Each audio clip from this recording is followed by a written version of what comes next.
Choosing a bottled Starbucks Frappuccino drink that's all flavor and just 100 calories? Easy. Choosing between creamy vanilla, double chocolate, and sea salt caramel flavors? A little harder. Try the delicious new Starbucks Frappuccino light drinks. Look for them wherever you buy groceries. Start with Starbucks coffee. It's the Roger Stone Show on 77 WABC. This is Roger Stone, and we're back on 77 WABC with the Roger Stone Show. Joining us now, Barry Habib, the CEO of MBS Highways.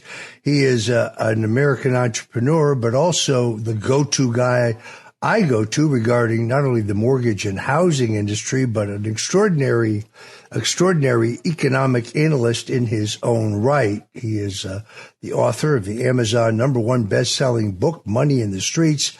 Barry, I have a feeling that the Biden administration wants to leave Donald Trump not only World War III, but also an economic mess that they can then try to blame on him. You have come on this show and accurately predicted that every one of their economic statistics, job statistics, and so on, put out by the Bureau of Labor Statistics had been cooked. You accurately predicted every time that they would be restated. What's the current state of play? So it's very timely. First of all, thanks for having me on, Roger. And the interesting thing is we just got the jobs report Friday, and that jobs report indicated 227,000 jobs, which seems like a big number. But when you dig a little bit deeper, that's from what's called the business survey. And the business survey has a lot of imputed data, guesswork data. And in the past, let's just take a quick example at what we had seen previous 12 months. The BLS, they come out with their information. And then what they said is they said for the previous 12 months, we had somewhere along the lines of 3 million job creations, which sounds pretty darn good. But then they themselves said, oops, we overstated it. And 3 million came down to 2.5 million. But that's still from their estimates and models. Now, there's something called the QCEW, the quarterly census that is done of employment and wages, quarterly census of employment and wages. And this is hard data. The BLS, they take samples, they use guesswork and imputing, but the hard data, the actual reconciled data comes from the QCEW. So guess what they said? Wasn't the first 3 million that the BLS said. It wasn't even the 2.5 million that they revised it to. They cut it in half to 1.25 million. But as we know, Roger, the markets, the headline, the labor secretary parades on the White House lawn touting how great the job market is. So, 3 million jobs a year, that's 250,000 jobs a month. Oh, look how great we are. Look how terrific we are. But what we find out is that 60% of those never, ever happened, that they were just BS. Now, BS from the BLS is not the only thing that they do. They do these things called seasonal adjustments, which gives them a lot of artistic liberty. See, what we try and do, Roger, and we've talked about this before, is that during the course of the year, there are seasonal factors. Let's just take where we are right now. The holiday shopping season. A lot of employers hire many, many employees. Amazon hires 250,000 people in the late fall ahead of the holidays. Target, as one example, 100,000. UPS, 125. So you get the picture, okay? A lot of hiring. Well, this isn't supposed to say like the economy's on fire. This is a normal event, which will reconcile itself at the January or so when people are let go. And conversely, when these people are let go in January, it doesn't mean that the economy's in the toilet. This is just natural. So how do we avoid this crazy up and down? You use something called a seasonal adjustment to say what's expected. Well, the BLS was more generous than they had ever been in the fall seasonal adjustments in 49 years, which you'd have to scratch your head for two reasons. I'm not saying this for sure because I don't know for sure, but you'd have to start to question, Roger, ahead of the election, all of these amazing bullshit numbers that came out, was it a coincidence? And are they continuing to play this out so that they make it appear as if Joe Biden gets credit for all of these jobs under his administration And then they make the seasonal adjustment in January to show that under Donald Trump, he's starting from a higher bar to meet, and his numbers get started off lower. You'd have to scratch your head. And by the way, Roger, can I just say one more thing about the jobs report? All of these jobs that were created, okay, first of all, about 90,000 of the 227,000 this month were from government and healthcare. So, that's not really jobs that are indicative of an economy that's booming, because you need those anyway. Then, how about this? Age groups. Half of the job gains came from age groups 16 to 19. And in fact, virtually every single other age group had job losses. Every other one. So when you take a look at 16 to 19-year-olds, once again, those are seasonal jobs. These are kids getting jobs ahead of the holidays, and they're all going to be let go in January. So I think that these numbers are, to be most generous, questionable. What do you think, Barry, of the president's economic appointments so far? Love them. I love them. Scott Bessent, you're a lot closer than I am to him, but I think that he is a terrific appointment. The market seems to like him. I feel that President-elect Trump has done a masterful job of appointing people. Let's hope that they get through. Very, very encouraged with all of his appointments thus far. I believe that if successful, that they will definitely do things that are innovative, especially DOGE, which will be under the leadership of some brilliant minds and innovative minds that will be able to cut a lot of the waste. If we can accomplish that and we could lower the debt, these are things that we need, because it has a cumulative effect. If you lower the debt, then we don't have to issue as much paper. We can lower interest rates. That benefits housing. Housing is 20% of our economy. You think about everything that happens when you sell a home, between the mortgage company, the real estate company, the title company, the movers, furniture, all of these things come into play. It is an enormous boost to economic growth. And one other thing, Roger, we talked about last time, there was a lot of discussion with regards to tariffs that Donald Trump has been talking about. And these idiots in the media that just play checkers instead of chess, right away, they try and say, oh, well, if you do that, it's going to be inflationary. These people have no clue on what a negotiation is. And we've talked about this, where you can't say, hey, look, I'm just saying that. I'm not going to go through with it. OK, you have to use a real threat. But what has happened, as you are well aware, you see Mexico, you see Canada coming to the table and saying, hey, we don't want you. See, all of this is a brilliant move by Donald Trump to say, hey, we can put this in unless you come to the table and do the things we need. So, I feel that he has done a masterful job. The guy hasn't even taken office, and everything has started to fall into place. This episode is brought to you by Factor. Optimize your nutrition this year with Factor, America's #1 ready-to-eat meal service. Factor's fresh, never frozen meals are dietitian approved, ready to eat in just 2 minutes. Choose from 40 weekly options across 8 dietary preferences like Calorie Smart, Protein Plus, and Keto. Eat smarter at factormeals.com/listen50 and use code listen50 for 50% off plus free shipping on your first box. Factormeals.com/listen50, code listen50. T's and C's apply. Home means something different to everyone. But with Rocket Mortgage, home can mean even more. It can mean a college education, taming your high-interest debt, even a renovation. We've made it easier than ever to use your home equity. That home you worked so hard for, now it can work hard for you. Call 800-4ROCKET or visit rocket.com to find out more. Rocket Mortgage, LLC, licensed in all 50 states. NMLSconsumeraccess.org, number 3030. Build professional skills this semester with Adobe Creative Cloud and create standout work both in and out of the classroom. Save big on professional creativity tools. Students get 65% off Adobe Creative Cloud, including Photoshop, Illustrator, Premiere Pro, Acrobat Pro, and 20+ creative apps. No matter what project you're working on, Adobe Creative Cloud apps can help you take it to the next level. Visit adobe.com/student to learn more.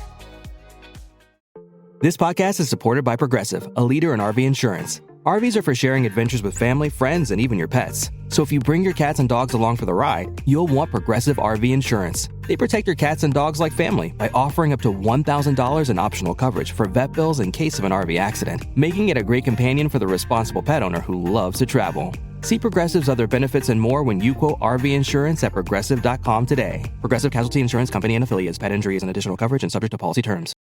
Do you think that the president has clearly, I think, signaled through his Truth Social and other social media postings that he is going to aggressively fight the BRICS movement to remove the U.S. dollar as the international standard? How do they go about that? I don't know how you go about that with 100% efficacy. I think there will be certainly a move to circumvent the dollar as the reserve currency, but it is in very good standing now. And at least on one half of the transactions, the dollar is still used as the currency. I mean, the main reason that they want to do this is because then you don't have to have oil denominated in dollars, which can cause a lot of volatility for other countries when the price of, when the price of the currency versus the dollar changes. And it can cause them to have huge swings in the cost of energy, which can affect a lot of people. So I can understand why you'd want to circumvent the U.S. as the world's reserve currency. But throughout history, as you are the expert, the country with the world's strongest military is usually the country that has the world's reserve currency. And I believe that will continue with the U.S. as the world's reserve currency. What role do you think cryptocurrency, Bitcoin, plays here in America's financial future? I mean, you had an SEC chairman who was under Joe Biden, who was extremely hostile to cryptocurrency. Largely, I think, because they couldn't control it. They saw it as uncontrollable.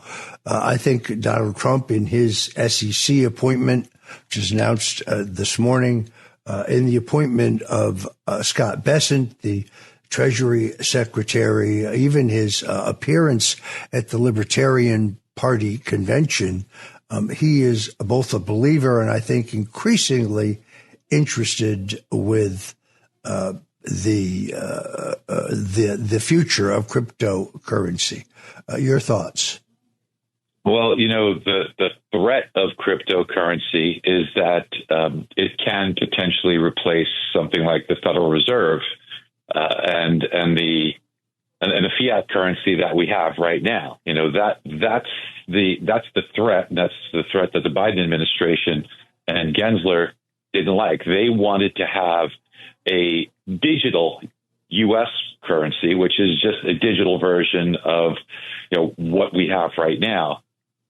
But I believe that crypto, alongside of the U.S. currency, is clearly here to stay, and I think it should be something that is embraced as opposed to shunned. And I think in the long run, look, as from an investment standpoint, it's certainly not from the faint of heart. Roger, we follow this very, very closely.